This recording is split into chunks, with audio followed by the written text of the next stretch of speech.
회사에 경영권이 없다면, 내가 또 경영을 할 수 없다면 회생 신청하는데 주저하게 되시지 않을까요?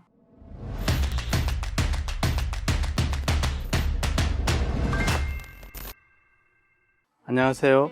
기업을 살리는 회생의 골든타임 조동현입니다. 오늘은 법인회생 신청을 하게 되면 회사의 대표이사님은 그 직위를 계속 이어나가실 수 있을지에 대해서 이야기 나눠보려고 하는데요. 회생 신청을 하게 되면 대표님들로부터 받는 질문들이 여러 가지가 있습니다. 그 중에 하나가 제가 회사를 계속 운영은 할 수 있을까요? 회사는 살린다 치더라도 저는 어떻게 되나요? 대표인 저에게 있는 빚은 어떻게 되나요? 라는 질문입니다. 그 질문이 바로 오늘의 주제인 DIP 제도에 대한 것인데요. 회생 절차를 다루는 법률인 채무자 회생 및 파산에 관한 법률은 회생 신청을 하는 채무자가 법인인 경우에는 일반 회생이나 간이회생에서도 유사하게 적용이 됩니다. 그럴 경우에 법원은 법률에 따라서 회생 절차를 이끌어 가도록 선임하는 대표자를 두게 되는데요. 법률상 관리인이라고 부르고 있거든요. 쉽게 말해서 회생 법률상 회사를 관리하시는 분이라고 이해하시면 되겠습니다. 회생 신청한 기업의 기존 경영자를 회생 절차를 진행하는 동안에 개인이 아닌 법인 채무자의 관리인으로 보게 하는 제도를 가리키고 있습니다. 법인회생 신청을 하면 법원으로부터 여러 가지 결정을 받게 되고 그 중에 가장 중요한 결정이 뭐였죠? 바로 개시 결정이었죠. 그 개시 결정과 동시에 하는 중요한 사항 중에 하나가 바로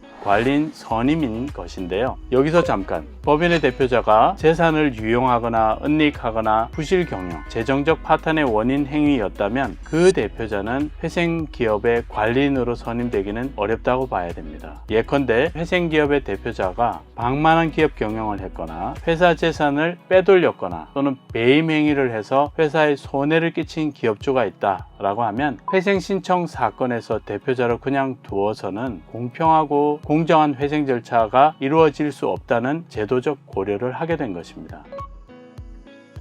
이와 같은 사유만 아니라면 회생 신청한 법인의 기업 경영주는 회생 신청 후에도 회생 기업의 관리인으로서 그 역할을 계속 감당하실 수 있다. 꼭 기억해 주십시오. 그러면 관리인은 법인회생 사건에서 꼭 한 명만 선임되느냐? 그런 것은 아닙니다. 회생 신청을 한 법인의 여러 가지 사정을 고려해서 기존 경영자와 외부의 제3자를 공동으로 관리인으로 선임해서 회생 절차를 진행해 가기도 하는데요. 여기서 한 가지 더 말씀드리면 제3자 관리인이 선임이 되더라도 기존의 대표이사 등 자격에는 영향이 없다는 것 기억해 주십시오. 회사의 인력들의 장단점, 기존의 거래처 관리나 영업활동 능력, 조직 전반에 미치는 긍정적인 영향력을 고려해 볼 때에 앞서 말씀드린 비위 사실들만 없다면 기존 경영자를 회생 신청 후에도 회사의 관리인으로 계속 관여하도록 하는 것이 훨씬 유리하다는 고려가 기존 경영자 관리인 제도의 배경이라고 할 수 있겠습니다. 이와 같은 DIP 제도는 법인회생 신청의 적기를 잡아서